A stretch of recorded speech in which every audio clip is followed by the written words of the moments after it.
Bende Federal Constituency. Mr. Speaker, sir, I'm from Abia State. Let me commend Honorable Fijabi for bringing this motion before the floor of the House. Mr. Speaker, for a lot of us, cancer wears a human face.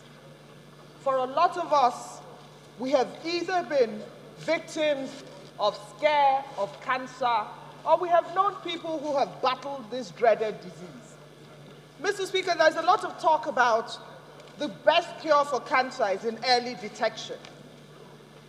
Mr. Speaker, and no matter how early the detection is, in most cases, in some cases, the declaration that you have cancer will change your life forever.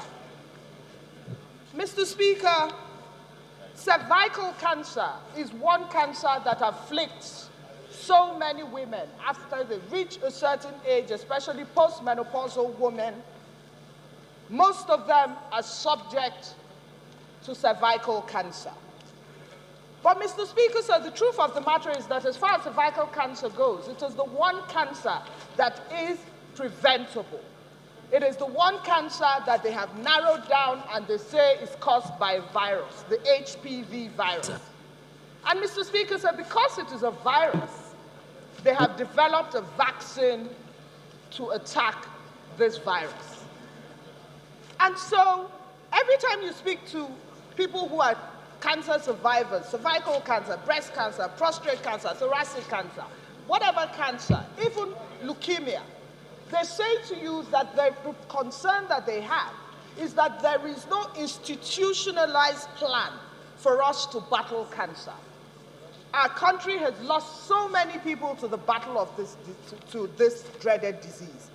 They say that you suffer from heart disease, you suffer from liver disease, but the one disease that they say you battle is cancer. Because you battle it physically, you battle it emotionally, you battle it financially, and in most cases, Mr. Speaker, you battle it spiritually. As a country, we have seen that doctors would say to us that the rise in cancer patients, that we have a pandemic. Everything from our lifestyle to what we eat to air conditioners have been attributed to the cause for the rise in cancer. But when we have a cancer that has been narrowed down to a virus and affects more than half of the country's population potentially, Mr. Speaker, I think that the time for us as a government and as a people and as a country to have a proper plan to battling cancer is now. I'd like to commend, because it is said that 1 in 11 women will be afflicted with cervical cancer. In the same way that it is said that 1 in 5 black men will be afflicted with prostate cancer.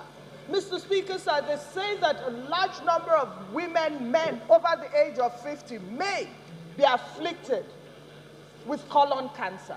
So all of us are potential cancer victims.